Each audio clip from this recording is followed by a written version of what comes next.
Olá, muito bom dia. Muito obrigado mais uma vez pela sua companhia. Está começando mais um programa Agronegócio e você vai ver agora. China anunciou o início de uma investigação sobre possível dumping nas importações de frango do Brasil. Receita média diária das exportações brasileiras de carnes no mês de agosto apresenta índices positivos superior a 6%. Estados Unidos venderam ao exterior mais de 450 mil toneladas de soja da safra 2016-2017, número bem acima da expectativa do mercado. O valor bruto da produção agropecuária de 2017 está estimado em 535 bilhões de reais, número maior do que o do ano passado. Julho teve uma exportação recorde de milho e que, para agosto, estão previstos mais 6 milhões de toneladas. E você vai conhecer as comunicações passiva e destrutiva nas empresas e na família. O agronegócio está começando.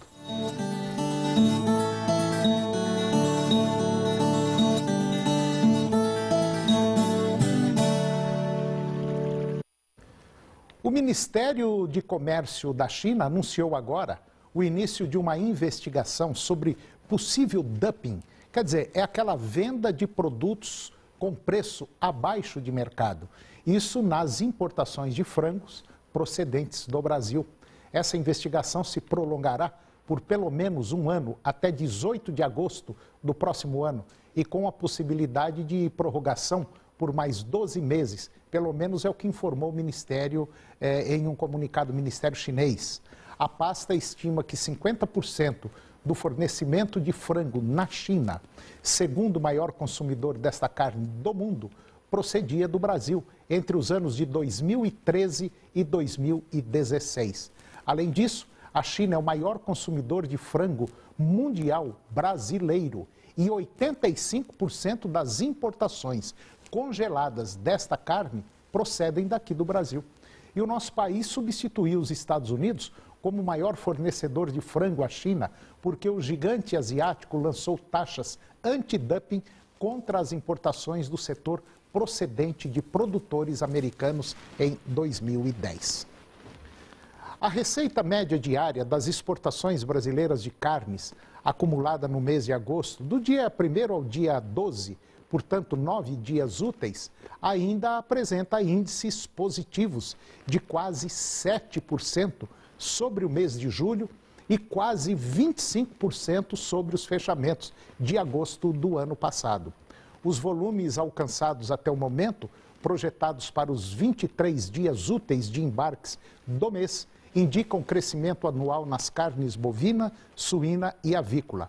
A carne suína tende a ficar abaixo das 70 mil toneladas, quase 21% a mais que um ano atrás, 57.500 toneladas em agosto de 2016. A carne bovina tende a um volume próximo a 119 mil toneladas, quase 45% a mais que as 82.400 toneladas de um ano atrás. E a carne de frango, por fim, sinaliza um embarque de 396 mil toneladas. O que, se ocorrer, vai significar um volume 1/5 maior que as 328 mil toneladas de agosto do ano passado. A revelação do boletim de vendas semanais para exportação do Departamento de Agricultura dos Estados Unidos mostram que o país americano vendeu ao exterior 453 mil toneladas da safra 2016-2017 de soja e quase 900 mil toneladas da safra 2017-2018 no período de 4 a 10 de agosto deste ano. Esse número ficou acima das expectativas do mercado, que giravam em torno aí de 50 e 250 mil toneladas para a safra velha e de 300 a 600 mil toneladas para a safra nova. Os principais destinos compradores foram China, Holanda, Alemanha, Taiwan, México e Bangladesh, além, é claro, de outros destinos não revelados. E agora vamos ver como anda o tempo para hoje no estado de Goiás. Nós teremos para a maioria dos municípios períodos de sol intercalados com períodos curtos de nuvens. Vamos conferir agora a temperatura para os principais municípios produtores do estado de Goiás. São Miguel do Araguaia, 37 a máxima e 16 a mínima. Minas Sul, 34 a máxima e 18 a mínima. Posse, 33 a máxima e 19 a mínima. Aruanã, 39 a máxima e 18 a mínima. Cabeceiras, 29 a máxima e 15 a mínima. Itaberaí, 35 a máxima e 18 a mínima. Cristalina, 27 a máxima e 14 a mínima. Mineiros, 34 a máxima e 14 a mínima. E Rio Verde, 30 a máxima e 15 graus a temperatura mínima. E depois do intervalo, você vai ver que o valor bruto da produção agropecuária, o VBP, deste ano está estimado acima de 530 bilhões de reais, número maior do que o do ano passado. Julho teve uma exportação recorde de milho e que para agosto estão previstas mais de 6 milhões de toneladas. E você vai conhecer as comunicações passiva e destrutiva nas empresas e na família. Nós voltamos já.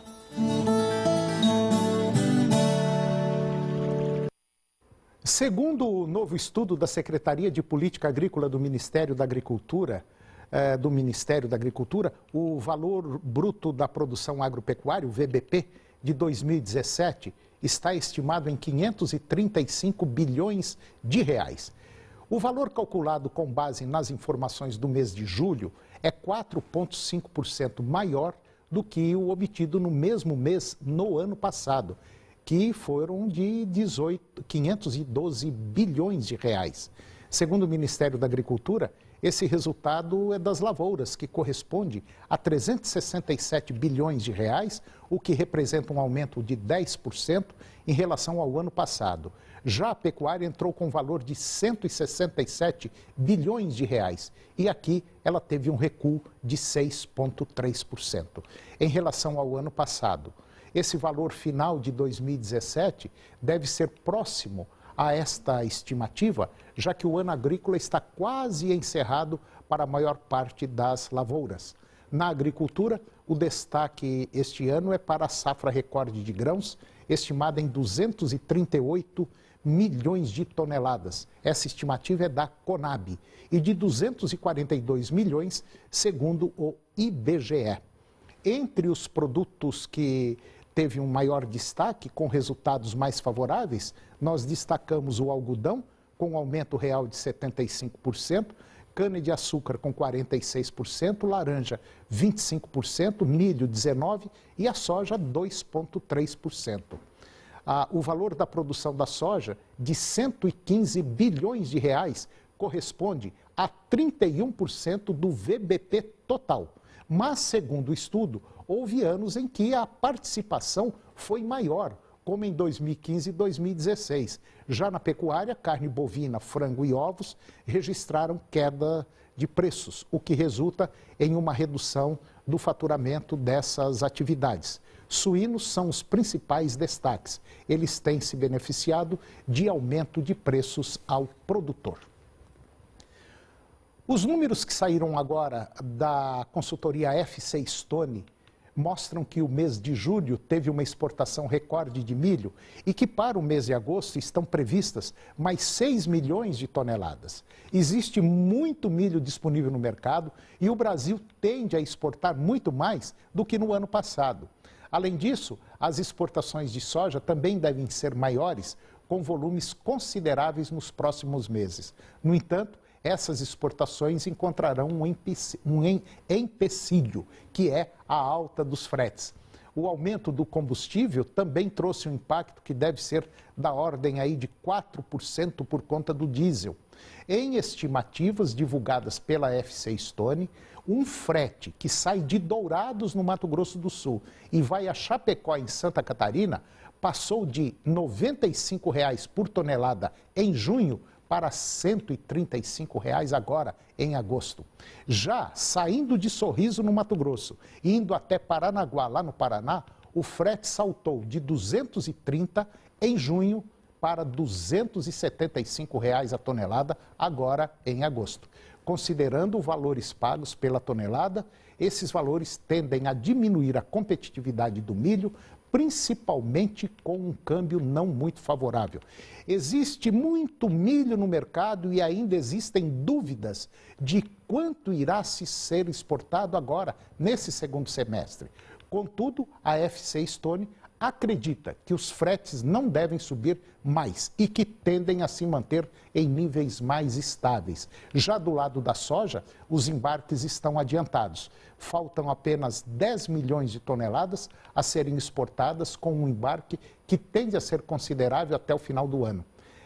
A FC Stone aponta que os produtores têm de analisar os seus custos e tentar encontrar a melhor forma para escoar a sua produção. A logística é cara, mas o produtor sempre olha o melhor período. E depois do intervalo, você vai ver que é muito importante a comunicação na família para a resolução de problemas e que julho teve uma exportação recorde de milho e que para agosto estão previstas mais 6 milhões de toneladas. Nós voltamos já.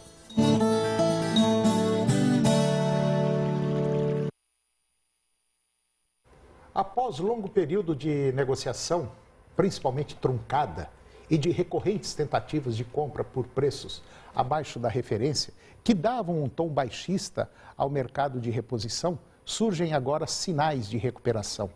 O cenário de preços firmes para o boi gordo e o retorno da atratividade do confinamento movimentaram aí os negócios. E diante disso, o fechamento desta semana registrou a maior alta da semana do ano.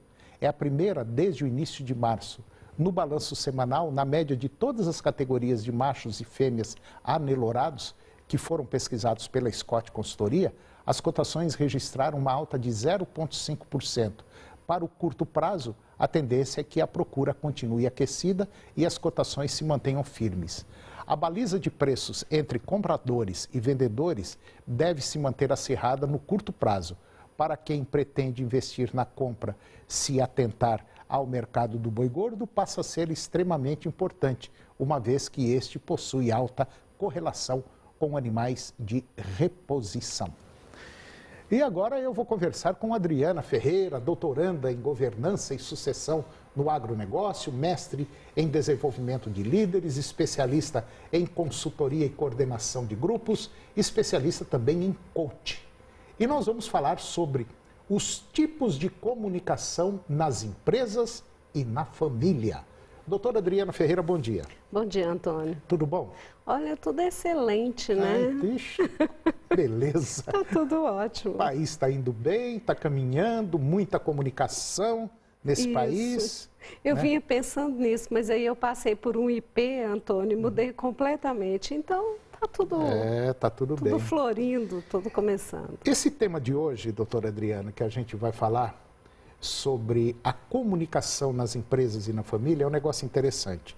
Ontem ainda eu assistia num canal de televisão a briga de dois irmãos muito ricos, que o pai deixou uma herança fabulosa e que tudo ia bem até o pai estar vivo, os pais estarem vivos. Aí o pai dividiu tudo certinho e tal, só que agora, depois da morte dos pais, é que foram ver o tamanho, a quantidade de dinheiro que ficou para esse pessoal em bens, em empresas, e agora começou a briga dos dois irmãos. A falta de comunicação bagunçou o coreto. Infelizmente. Infelizmente. E a comunicação, tanto na família como nas empresas, ela é a grande ferramenta de solução de conflitos. E nós temos que preparar a nossa fala. Antônio, toda fala é gerativa, ela gera uma ação. E se você não se preparar, você acaba falando aquilo que não é devido ou da forma que você não deveria ter falado. Então, eu acho, na verdade, só um minutinho, que as pessoas, de maneira geral, não estão preparadas para conversar. Sim. Tanto em família quanto em empresas. Não estão prontas para preparar. Não houve essa preparação. Então, é por isso os conflitos. Nos ensinam várias disciplinas nas universidades, nas escolas, mas não nos ensinam a escutar, a ter uma escuta plena, uma escuta em que você realmente está prestando atenção naquilo que a pessoa fala. Você está olhando para a pessoa. Quantas vezes você já teve pessoas conversando com você e elas olhando no WhatsApp? Agora Inclusive tá saindo aí, está sendo bombardeado essa situação, porque realmente as pessoas parecem que estão perdendo o rumo das coisas. Exatamente. Então, a comunicação, ela precisa ser profunda. Eu só consigo fazer com que o outro entenda o que eu estou falando se o outro escutar. E se no momento em que o outro fala, eu realmente estiver na escuta plena, prestando atenção, olhando nos olhos e não fazendo várias coisas ao mesmo tempo. Olha só, Antônio, tem uma... E outra questão, a ditadura da resposta. Por que que quando o outro fala, eu tenho que responder, eu preciso responder? E geralmente essas respostas são impulsivas. Por quê? Eu não paro para pensar, eu respondo na medida que o outro fala um pouco mais agressivo, eu também respondo agressivamente. Nós precisamos nos treinar para responder. Inclusive essas abordagens que não são tão... eu diria, tão adequadas, tão educadas também. Porque, na verdade, quando o outro fala e ele fala agressivamente, ele está dizendo para nós que tem alguma insegurança, que tem um lapso na comunicação, que a informação não foi passada adequada.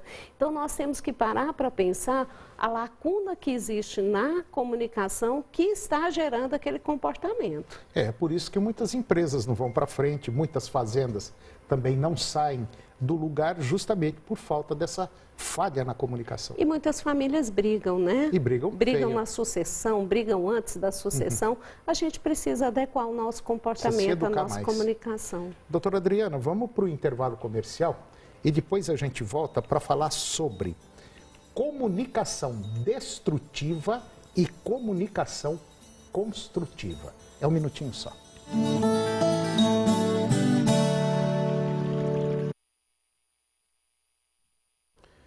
Eu estou de volta conversando com Adriana Ferreira e agora nós vamos falar sobre as comunicações passiva e destrutiva. Doutora Adriana, do mesmo jeito que a gente constrói, a gente derruba, né? É verdade, é verdade. E uma palavra mal colocada, um não fora da hora, põe quase tudo a perder, né? Imagina que você constrói, você leva anos para construir uma amizade. E às vezes em uma discussão, a forma como você fala, você perde essa amizade pela a comunicação que você exerceu naquele momento. Nós temos vários tipos de comunicação, mas tem 4 que elas ilustram com muita propriedade a forma como as pessoas agem e se colocam. Por exemplo, a comunicação passiva construtiva, né? A destrutiva passiva é aquela, Antônio, vou dar um exemplo, que a pessoa demonstra total desinteresse. Por exemplo, você chega falando para o seu amigo de uma novidade que você conseguiu, ele simplesmente fala, então, por favor, pegue esse papel. Essa é uma comunicação destrutiva passiva. E a destrutiva ativa é quando você cria obstáculos e desacredita. Você me conta que você ganhou uma rifa. Um exemplo simples. E se a gente olhar, isso acontece dentro das famílias e dentro das empresas. Ah, eu ganhei uma rifa e eu digo assim para você, nossa, Antônio, que coisa, hein? Agora você pode até ser assaltado porque você está com esse dinheiro e vai comprar alguma coisa. Ou então, olha, Antônio, cuidado, hein? A receita pode te pegar. Então, eu destruo todo aquilo, todo o seu prazer em receber aquilo, eu uso uma comunicação destrutiva. E as pessoas fazem isso dentro das empresas. Outra é a construtiva. A construtiva. Eu tenho uma construtiva passiva que você me conta uma novidade, eu digo, ah, que bom, né, Antônio? Parabéns. E mudo de assunto. E a construtiva ativa é aquela que realmente eu expresso de forma positiva. E uma expressão onde eu uso o corpo também para dizer, parabéns, Antônio, você conseguiu, eu estou muito feliz pela sua conquista. E eu teço elogios a você construindo esse reforço positivo. A pergunta é, quantas vezes uma discussão familiar dentro de uma empresa as pessoas usam a construtiva ativa? Tem aquela que fala, ah, não sei não, hein?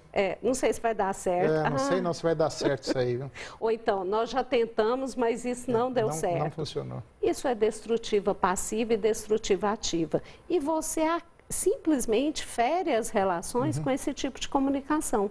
Qual é o ideal? pelo menos a construtiva passiva, né?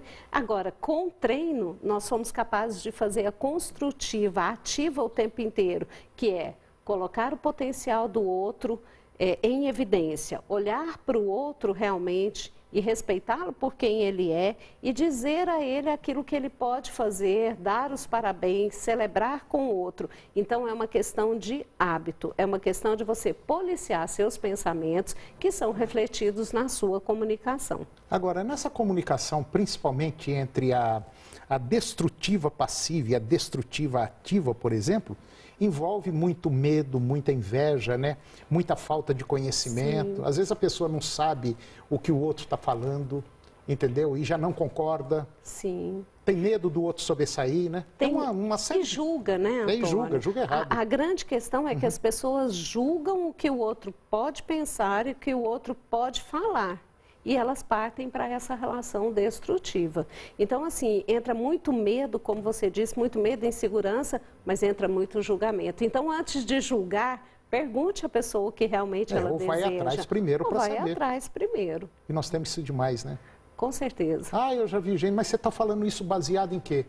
Ah, não, eu já vi muita gente, sabe? É muito vago a resposta de uma pessoa quando não quer desenvolver uma determinada coisa que o outro vem oferecer. Sim. Ele não aceita, ele tem medo. Antônio, é interessante. Isso que você aborda, quando você fala, é a generalização. Tem pessoas que generalizam situações para justificarem... É verdade. Né? É verdade. Aquela tipo de comunicação. Pena, né? É uma pena. Doutora Adriana Ferreira, nosso programa chegou ao fim. Muito obrigado pela sua participação mais uma vez. Esse tema a gente podia continuar com ele, é muito bom, hein? Foi um prazer.